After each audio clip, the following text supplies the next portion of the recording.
Hi, എല്ലാ age ഗ്രൂപ്പും അടങ്ങുന്ന ഒരു സദസ്സിൽ ഒരു ചർച്ച നടക്കുകയാണ്. ചർച്ചയുടെ വിഷയം എന്ന് പറഞ്ഞാൽ ഇറേസേഴ്സ് ആണ്. സോ ഇറേസേഴ്സിനെ കുറിച്ചിട്ടുള്ള ഓരോരുത്തരുടെ അഭിപ്രായങ്ങളാണ് പറഞ്ഞുകൊണ്ടിരിക്കുന്നത്. അപ്പൊ കൂട്ടത്തിൽ ഏറ്റവും വയസ്സായ ഒരാൾ പറയുവാണ്, erasers are made for those who are making mistakes.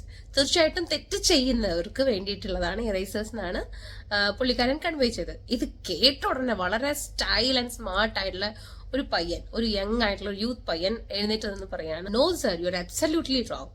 Erasers are for those who are ready or who are willing to correct their mistakes. തീർച്ചയായിട്ടും മിസ്റ്റേക്സ് വരുത്താത്തവർക്ക് വേണ്ടിയിട്ടുള്ളതല്ല. മിസ്റ്റേക്സ് വന്നാലും അത് കറക്റ്റ് ചെയ്യാനുള്ള മൈൻഡ് സെറ്റ് ഉള്ളവർക്ക്, അല്ലെങ്കിൽ ready to for those who are ready to correct their mistakes എന്നുള്ള അങ്ങനെയുള്ള മൈൻഡ് സെറ്റ് ഉള്ളവർക്ക് വേണ്ടിയിട്ടുള്ളതാണ് ഇറേസേഴ്സ് എന്നാണ് ആ പയ്യൻ അഭിപ്രായപ്പെട്ടത്. സോ ഒരു ചെറിയ കൺവെർസേഷനിൽ നമുക്ക് മനസ്സിലാവുന്നത് എന്താണ്, മൈൻഡ് സെറ്റ് മാറ്റേഴ്സ് അല്ലെ.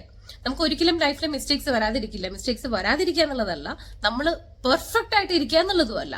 നമുക്ക് മിസ്റ്റേക്സ് പറ്റുന്നിടത്തുനിന്ന് നമുക്കൊന്നൊരു യൂ ടേൺ എടുത്ത് അത് മായ്ച്ചു കളഞ്ഞ് നമുക്ക് വേറെ ഒന്ന് കറക്റ്റ് ചെയ്ത് നമുക്ക് മുന്നോട്ട് പോകാൻ നമ്മൾ എടുക്കുന്ന കറേജ്, ആ ഒരു ഡിസിഷൻ ആണ് ഇമ്പോർട്ടന്റ്. അപ്പൊ ഇനി പറയാം, നിങ്ങൾ എങ്ങനെയാ നമുക്ക് പറ്റിയ മിസ്റ്റേക്സ് ഒക്കെ ഒന്ന് കറക്റ്റ് ചെയ്യാൻ നോക്കാം അല്ലെ.